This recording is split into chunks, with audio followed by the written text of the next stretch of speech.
Electric power.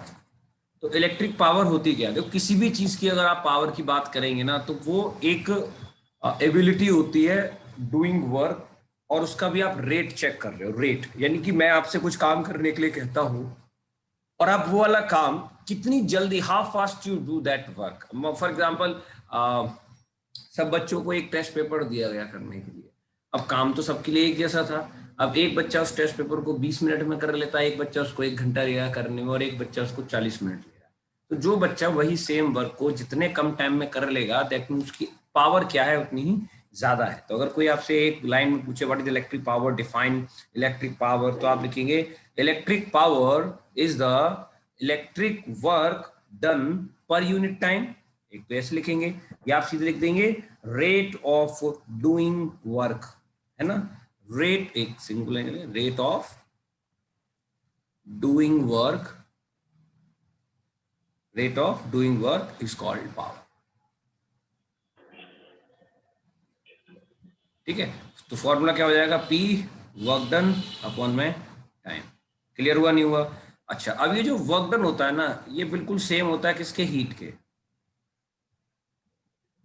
तो आप इसको वर्क डन की जगह हीट भी लिख सकते हो। आप कहेंगे जी हीट और वर्क डन तो दो अलग अलग बातें होती है, आपने तो दोनों को सेम कह दिया। देखो दोनों अलग अलग बात होती है, हम इस बात के साथ बिल्कुल एग्री कर रहे हैं।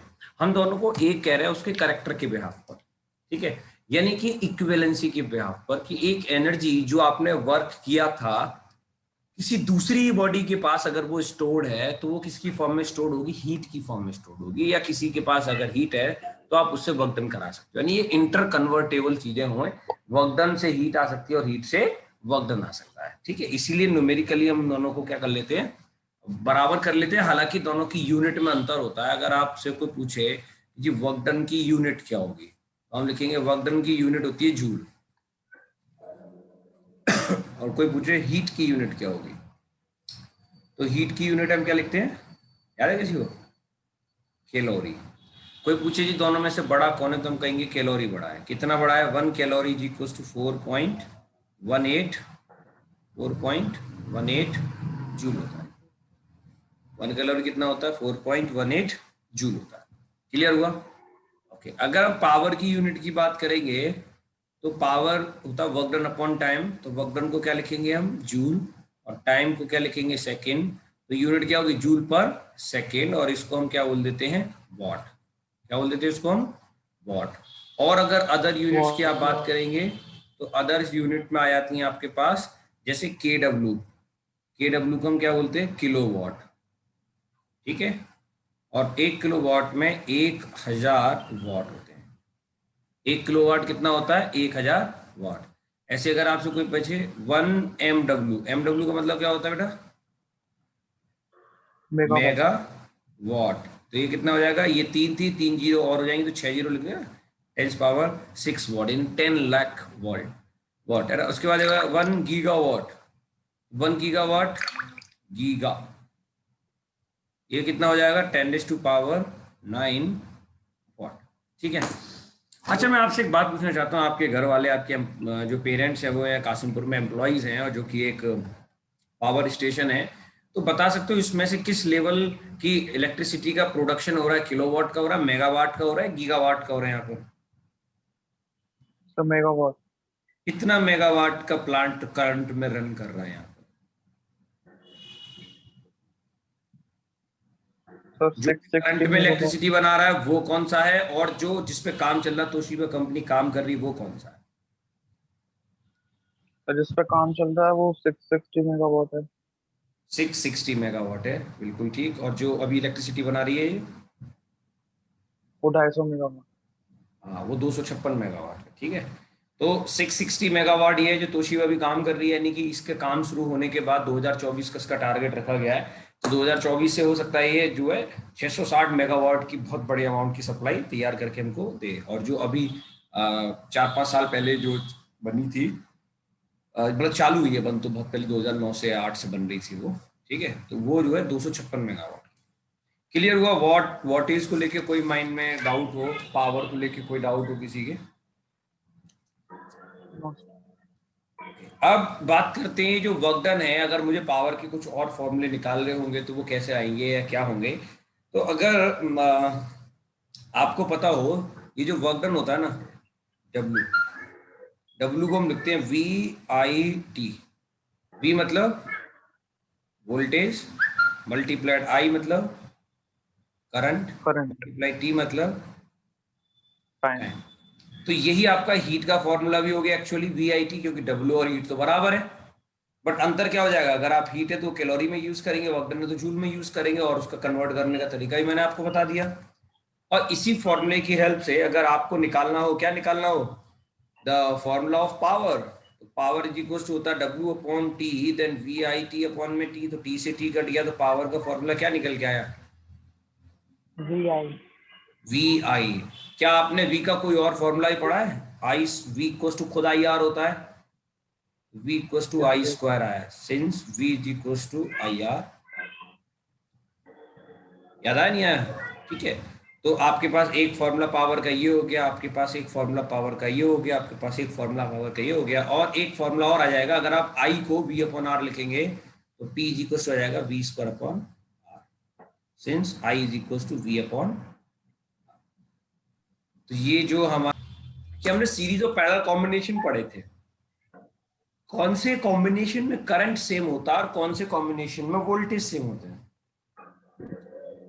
तो पैरेलल में वोल्टेज सेम होते हैं वेरी गुड। एंड और सीरीज सीरीज में, में सेम ओके, तो करंट अब सेम। देखो P equals to I square R, अगर ये फॉर्मूला यूज करोगे और उसमें करंट क्या है आपका, सेम है सीरीज में, तो आप पावर और रेजिस्टेंस में इजीली कंपेयर कर पाएंगे, नहीं कर पाएंगे, आप इजीली कंपेयर कर पाएंगे करंट और रेजिस्टेंस में। तो उस केस में इस वाले फॉर्मूले को हम यूज करेंगे सीरीज कॉम्बिनेशन में, क्योंकि current across each resistor will be same, then we can say P proportional to I, sorry R, since I is constant. Constant क्योंकि हर रजिस्टर के पास क्या होगा, I कांस्टेंट होगा, सेम होगा। तो मुझे अगर कंपेयर करना है पावर और रेजिस्टेंस में, तो ये फॉर्मूला यूज करूंगा ना मैं, यस। ठीक है। अब इसी के एंटी चलते हैं पैरेलल कॉम्बिनेशन में, पैरेलल में वोल्टेज सेम होता है, ठीक है। तो पैरेलल में अगर वोल्टेज सेम होता है तो इस फॉर्मूले को हम यूज करेंगे किसमें, पैरेलल कॉम्बिनेशन में, ठीक है। कौन सा, V square by R, parallel combination. तो उस केस में वोल्टेज अगर सेम है तो पावर प्रोपोर्शनल हो जाएगा 1/R, V is equal to constant. तो मेरा कहने का मतलब ये है कि कोई आपसे पूछे ये बताओ जी, पावर रेजिस्टेंस के डायरेक्टली प्रोपोर्शनल होता है या इनवर्सली प्रोपोर्शनल होता है, तो क्या जवाब देंगे आप।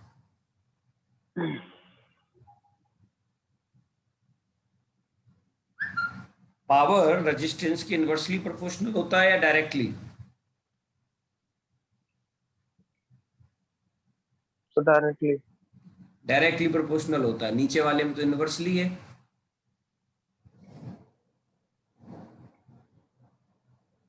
सर अगर रेजिस्टेंस बढ़ेगा तो पावर भी तो बढ़ानी पड़ेगी।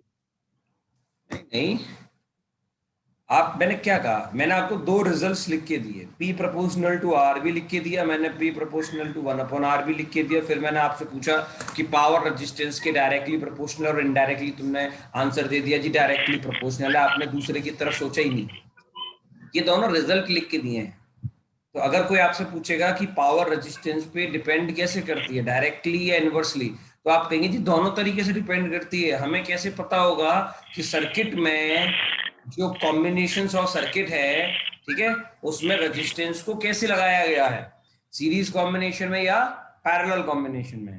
तो अगर वो कहता है जी सीरीज कॉम्बिनेशन है, तो आप कह देंगे जी डायरेक्टली होती है पावर तो रेजिस्टेंस की। उसने कहा जी पैरेलल कॉम्बिनेशन है तो इनवर्सली होती है। अब वहीं पर एक बच्चे के दिमाग में क्वेश्चन और आ रहा है कि सर अगर हमारे पास एक ही रजिस्टर है, सिंगल अप्लायंसेज है, हमारे पास कोई कॉम्बिनेशन नहीं है, उस केस में क्या होगा, हमारे पास कोई कॉम्बिनेशन ही नहीं है, वी हैव सिंगल अप्लायंसेज, तब क्या लिखेंगे। क्वेश्चन समझे नहीं, लिखे समझे, हमारे पास एक से ज्यादा नहीं है, हमारे पास सीरीज कॉम्बिनेशन नहीं, हमारे पास पैरेलल कॉम्बिनेशन नहीं है, we have a single bulb like this, ये सिंगल बल्ब है, ठीक है। अब आपने कभी बल्ब देखे होंगे तो बल्ब पे कुछ लिखा रहता है रेटेड, क्या लिखा रहता है, 220 वोल्ट 100 वॉट। अगर घर में आपके CFL लगी हुई होंगी या LED बल्ब होंगे, तो उन LED बल्ब पे लिखा हुआ होगा 220 वोल्ट 5 वॉट या 1 वॉट या 9 वॉट ऐसे लिखा होगा, या 18 वॉट है ना, 30 वॉट ऐसे लिखा हुआ रहता है। 220 वोल्ट पे इस तरह से चीजें लिखी रहती हैं। देखी नहीं देखी आपने? यस यस सर सर देखिए। देखिए। इसको इसको बोलते हैं रेटेड। रेटेड मतलब जो मोहर लग के आई है, जो जो उस चीज पर डिजाइन है।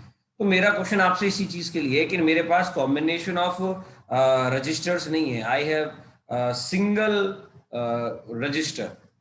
अब बताइए कि हम इसको सीरीज कॉम्बिनेशन भी नहीं ले सकते ना पैरेलल ले सकते हैं। इस केस में पावर किस तरह से हम कंपेयर करेंगे और क्या कहेंगे?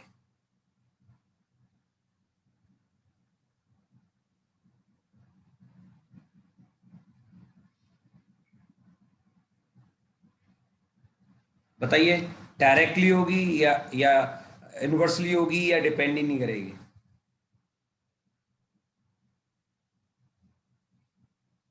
एक मेरे पास 220 वोल्ट 100 वाट का बल्ब है और एक 220 वोल्ट 200 वाट का बल्ब है। तो हम दोनों में से कौन सा बल्ब अपने घर में यूज करना पसंद करते हैं और क्यों? या एक मेरे पास 220 वोल्ट 5 वाट का बल्ब है, तो मैं कौन सा बल्ब लगाऊंगा अपने घर में? बल्ब की बात कर रहा हूँ, LED की बात नहीं कर रहा हूँ। LED बल्ब जो आ रहा है आजकल व्हाइट वाले, इनकी बात नहीं कर रहा। वो जो येलो कलर के आते थे ना पहले, हम कंपेयर उसको कर रहे यस हैं। सर, एक 5 सर वॉट का वो है और तो दूसरा एक 5 का है 200 वॉट, एक 100 वॉट है, 220 वोल्ट पे ऑपरेट हो रहा है तीनों बल्ब। सर 200 वॉट का यूज करेंगे। क्यों? तो क्योंकि वो उसकी रोशनी ज्यादा होती है। उसकी रोशनी ज्यादा होगी, लेकिन बिल बिल का बिजली का बिल भी तो बहुत ज्यादा आएगा। सर वो तो अपने हिसाब से देख के लगाते हैं ना, जितने हमें जरूरत पड़ती है। हाँ, वो जरूरत के हिसाब से देख के लगा रहे हो आप। क्योंकि अगर मान लीजिए आपके घर में कोई फंक्शन है या बहुत बड़ा हॉल है या आपने कहीं गार्डन में लगा रखा है या ज्यादा रोशनी की जरूरत है, तो आप 200 वाट यूज करेंगे। वहीं आप अपने सिंगल रूम में जा रहे हो तो आप 100 वाट यूज करेंगे। और छोटे रूम में होगे तो 50 वाट यूज करोगे। कहने का मतलब है कि आपकी बल्ब की वॉटेज आपकी जरूरत के हिसाब से, और आप कोशिश करते हो कि कम वॉट का बल्ब यूज करें। क्यों? क्योंकि जितना ज्यादा वोल्टेज होगा, इलेक्ट्रिसिटी कंजप्शन उतना ही ज्यादा होगा। तो आप अवॉइड करते हो किस चीज को?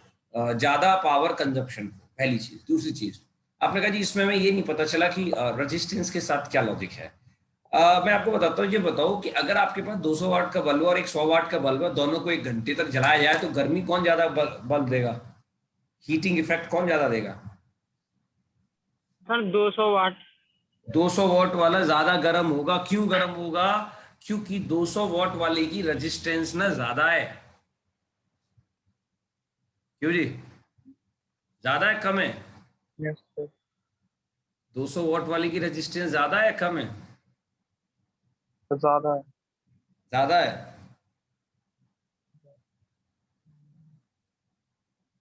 देखो, अब नहीं सर, यही कम चीजें है। आपको, कम है हाँ सर, कम यही है। यही आपको यही चीज सीखनी है कि जब भी आप सिंगल अप्लायंसेस की बात करेंगे, मैं लिख देता हूं यहां पर, for single appliances we use always P is equal to V square. जब भी मेरे पास कोई सिंगल अप्लायंसेज होगा तो मैं क्या यूज करूंगा? P is equal to V square by R. तो हाँ। अगर आपसे कोई पूछे इस बल्ब की रेजिस्टेंस कितनी है, तो आप क्या लिखेंगे? Bulb rated 220 volt 100 what. ठीक है। तो अगर मैं जो इसकी रेजिस्टेंस निकाली तो मैं ये फॉर्मूला यूज करूंगा। जहां पावर की जगह यूज लिखूंगा 100, वोल्टेज की जगह लिखूंगा 220 का स्क्वायर, और मुझे कैलकुलेट करनी है रेजिस्टेंस। ये आ जाएगी 48400 divide by 100। That will calculate as 484 ohm. Clear हुआ? Yes sir. फिर वहीं आपके पास एक और है, another bulb rated 220 volt 200 watt. तो हम क्या लिखेंगे? 200 वॉट 220 volt का square divide by resistance, then we calculate R equals to 220 volt का स्क्वायर कितना हो जाएगा? ये तो हो जाएगा 48400 divide by 200, this calculate as 242 Om. Half resistance आ रही है प्रीवियस वन की, यानी कि 200 वॉट वाले बल्ब की रेजिस्टेंस क्या है? कम है। ठीक है, तो इसकी रेजिस्टेंस कम है, तो आपको एक स्टेटमेंट और याद रखना है, बहुत कंक्लूसिव स्टेटमेंट बता रहा हूं। Lower the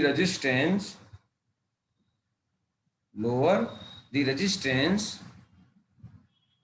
higher will be glowing effect, glowing effect, यानी जितनी रेजिस्टेंस कम होगी जिस अप्लायंस की, वो उतना ग्लो ज्यादा करेगा, है ना। और हायर होगा तो higher the resistance, higher will be heating effect। ठीक है, यानी कि जैसे आपके पास एक हम इलेक्ट्रिक हीटर को ले लेते हैं और एक हम अपने बल्ब को ले लेते हैं, जो येलो कलर वाले बल्ब आया करते हैं।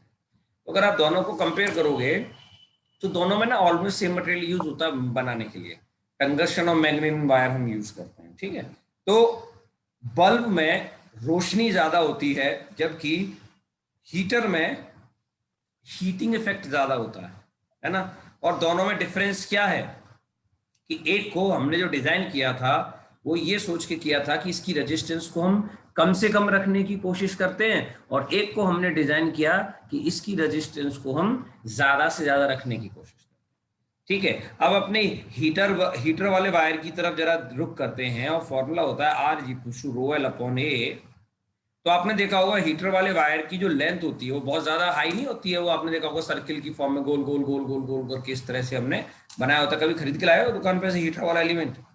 ऐसे ऐसे ऐसे ऐसे होता है ना। Yes sir. तो ये गोल गोल करके क्या कर रहा है, हम इसकी अननेसेसरी लेंथ को तो इंक्रीज कर रहे हैं ना, हमने लेंथ ही तो बढ़ा रखी है। और इसकी लेंथ बढ़ा देंगे तो क्या होगा, इसका जो रेजिस्टेंस है वो बढ़ जाएगा।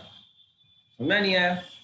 अब कंपैरेटिवली जो हमारे पास बल्ब वाला जो वायर होता है उसकी लेंथ बहुत कम होती है, हालांकि एरिया भी कम होता है इससे, बट अगर 10 गुना एरिया कम हुआ है तो लेंथ तो कम से कम 1000 गुना कम हो गई ना उसकी। अरे एक बल्ब का जो अंदर छोटा सा देखा है वायर सा लगा रहता है, आपने देखा होगा, तो बल्ब को नोटिस किया होगा यहाँ पर, तो यहाँ पर ऐसे लगा होता है एक छोटा सा, यहाँ पर 3 डंडियां होती हैं, उसमें किसी में 4 भी होती है, वो बल्ब के मैन्युफैक्चर पे डिपेंड करता है।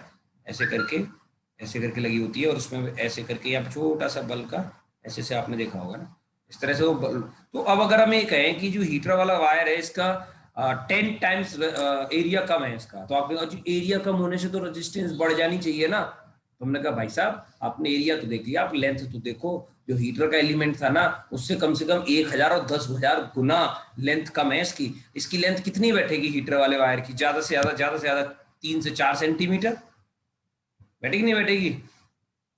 कर्व में 3 से 4 सेंटीमीटर, और इसको नापोगे तो ये कम से कम निकल के आएगा मेरे हिसाब से 20 से 30 इंच का। अरे कम से कम 1 फीट का तो रहता ही है, 1 फीट भी 15 इंच हो गया, वहां नहीं हुआ? तो उसे भी स्केच करेंगे तो ज्यादा होता है ना ना, मान लो सर्कुलर फॉर्म में ही बात कर रहे हैं, हाँ ज्यादा तो हो जाएगा। तो मेरा मतलब कम से कम 100 से 1000 गुना 10,000 गुना उसकी लेंथ कम है बल्ब वाले की। तो जब लेंथ कम हो जाएगी तो रेजिस्टेंस कम होगी कि नहीं होगी उसकी? और जब रेजिस्टेंस कम हो जाएगी तो उसका जो ग्लोइंग इफेक्ट है वो ज्यादा हो जाएगा, ऑब्वियस सी बात है। तो मैंने आपको जो 2 पॉइंट्स याद करने के लिए कहे वो ये वाले कहे हैं, क्योंकि अक्सर करना 2 क्वेश्चन बड़ा अच्छे हैं और आते हैं, और AMU +2 एंट्रेंस में भी आते हैं, बीटेक में भी आते हैं। और मैं आपसे एक बात और कह रहा हूं, अभी जब AMU बीटेक या UPTU का या नीट का जब पेपर हो जाए, नीट वाला पेपर, ठीक है, तो आप कुछ मत करना। मैंने आपको इलेक्ट्रिसिटी पढ़ाया है, मैंने आपको लाइट पढ़ाया है, और मैंने आपको ये इलेक्ट्रिसिटी में पावर वाले और रेजिस्टेंस वाले क्वेश्चंस कराए, ठीक है। आप कुछ मत करना, इनके वो क्वेश्चंस करके देखना जो नीट में आए हुए हैं। मैं दावे के साथ कह रहा हूं कि आप उन क्वेश्चंस को कर लेंगे। शुरू में थोड़ी सी दिक्कत आती है बच्चों को, लेकिन जब ये चीजें इसी लेवल पे, प्राइमरी लेवल पे ही 10th लेवल पे इतनी अच्छी क्लियर कर दी जाती हैं, तो 12th में बच्चों को दिक्कत नहीं आती, तो वो बच्चा फुल फ्रेश मोड से 12th में तैयारी कर पाता है कंपटीशन की। ठीक है, पहले कासिमपुर में बच्चा इस लेवल का मिलता ही नहीं था कि उनको 10th स्टैंडर्ड से ही आप जो है कॉम्पिटेटिव ओरिएंटेड लो, या बच्चे का कोई विजन ही नहीं है। ठीक है, बस पेरेंट्स आता जी सर पढ़ा दो, कैसे भी करके 10th पास कर जाएगी, 12th पास कर जाए। अब जो पास करने का टारगेट रख रहा है बच्चा, आप उससे क्या ही उम्मीद करोगे कंपटीशन में क्वालिफाई कराने की। वो बच्चा अलग होता है, जो बच्चा लगता है, तैयारी करता है। हमारे पास रिजल्ट है, बहुत अच्छे अच्छे बच्चों के रिजल्ट कन्वर्ट किए। इस साल में अभी फिर जेईई मेंस की और नीट की तैयारी चल रही बच्चों की, पूरी साल हो गए बैच को। उसमें अलग लेवल से पढ़ाया जाता है ना, उसमें बच्चे अलग होते हैं, उनका माइंड सेटअप अलग होता है। ठीक है, तो अगर तुम में से ऐसा कोई दिखेगा, ठीक है, तो उनको भी कन्वर्जन रेट तो वही होगा ना।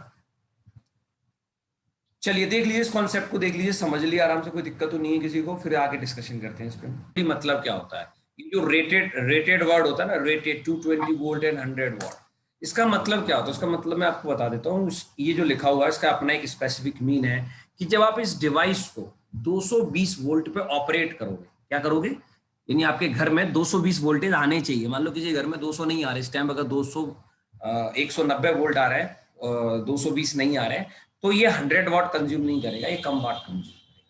कहने का मतलब कि अगर आपके घर में 220 वोल्टेज आ रहे हैं, तो ये जो डिवाइस है वो 100 वॉट पावर को कंज्यूम करेगी, खर्च करेगी। ठीक है, अब आप पावर लॉस भी कह सकते हो। देखो लॉस क्या होता है, लॉस का मतलब ये कि अगर वो पावर यूज हो रही है कहीं, तो वो आपने क्या लिखा, कंज्यूम वर्ड लिख दिया। और अगर वो वेस्ट जा रही है, आपके काम में ही नहीं आ रही है, तो वो उसका लॉस हो गया। जैसे आप घर में एसी चलाते हो और घर में 4 लोग बैठे हैं उस कमरे में और एसी चल रहा है, तो आप कहेंगे कि हमारा एसी इलेक्ट्रिसिटी को कंज्यूम कर रहा है। लेकिन अगर वही एसी कमरे में चल रहा है और कमरे में कोई नहीं है, और फिर कोई सीनियर पर्सन घर का आता है जो घर को चला रहा है एक्चुअली, तो वो आएगा, वो गुस्सा होगा, वो क्या कहेगा कि जी आपकी जो इलेक्ट्रिसिटी है वो क्या हो रही है, वेस्ट हो रही है, लॉस हो रही है। क्योंकि जो एसी पावर को यूज करके इलेक्ट्रिसिटी को कंज्यूम कर रहा है, उसको आप यूज नहीं कर रहे हो, चला के छोड़ दिया आपने। एक तो ये लॉस हो गया। दूसरा कि जो वायर हैं एसी के, देखो हर वायर के पास अपनी रेजिस्टेंस होती है, तो हर रेजिस्टेंस के थ्रू जब करंट पास होता है तो पोटेंशियल का ड्रॉप होता है, वोल्टेज खर्च होते हैं, हीटिंग इफेक्ट आता है, वायर गर्म हो जाता है, तो उस केस में भी आपकी जो एनर्जी है उसका लॉस होता है। तो there are so many losses. वो जो लॉस है, ठीक है, जो आपके काम में नहीं आए, भाई आपका पंखा चल रहा है और इलेक्ट्रिसिटी आपने दी, आपने अपने पंखे को 220 वोल्ट दिए और पंखे तक पहुंचते पहुंचते 119 वोल्ट ही रह गए, मान के चलो। क्यों? वो रास्ते में जो वायर था उसने भी कुछ वोल्टेज का कंजप्शन कर दिया।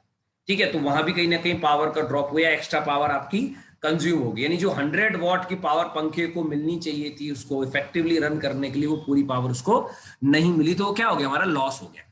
समझ में आया नहीं आया पावर लॉस क्या चीज होती है?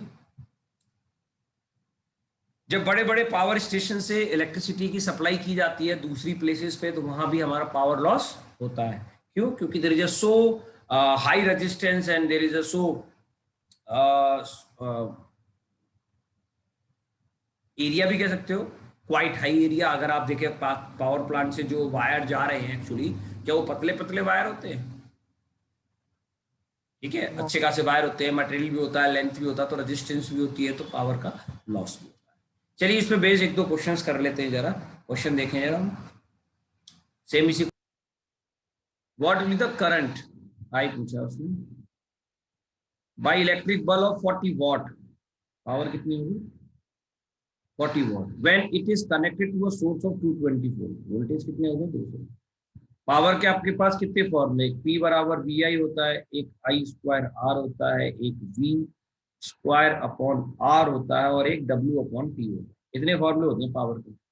कौन सा काम करेगा? क्यों जी, कौन सा काम करेगा? अरे मेरी आवाज आ रही है आप लोगों को? सर वर्क तो upon P equal to time, VI। क्यों भैया, तेरे को वर्क दे रखा है क्या लड़के? क्यों अतुल, वर्क दे रखा है तेरे को, टाइम दे रखा है? अरे जो डाटा दे नो रखा है सर। उसके साथ आपको P दे रखा है, आपको V दे रखा है, आपसे I पूछा है, पहला ही फॉर्मूला है। पावर की जगह 40, वोल्टेज की जगह 220 और करंट हमें निकालना है, तो 40 अपॉन में 220, ये सॉल्व करोगे तो आ जाएगा अप्रोक्स 0.18 एम्पियर। नेक्स्ट क्वेश्चन देखिए, an electric bulb is rated 220 volt and 100 watt when it is operated on 110 volt. The power consumed will be, करिए जरा क्वेश्चन, कभी कितनी पावर कंज्यूम करेगी?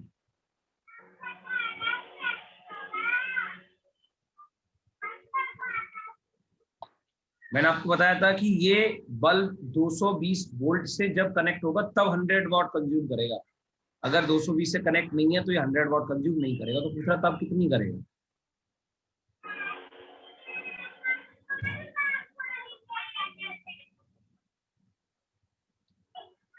क्या अब आपको जो वीडियो है आपके वो एक यूट्यूब उस पे चैनल पे मिल जाएंगे, कोचिंग वाला जो है, मैं आपको भी जब वीडियो अपलोड कर दूंगा तो लिंक भेज दूंगा, वहां से आप चैनल पे जाएं, सब्सक्राइब कर लें उसको, और उसके बाद अपनी प्लेलिस्ट ढूंढना है जो 10th क्लास की है।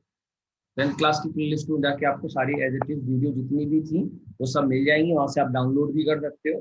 ठीक है, जैसे आपको डाउनलोड करने का ऑप्शन नहीं था ऐप में, अब वहां जाके डाउनलोड करें, फास्ट फॉरवर्ड मोड में उसको देखें, जल्दी जल्दी आपका रिवीजन भी हो जाएगा। ठीक है, चलिए करिए। मिल गई थी सर।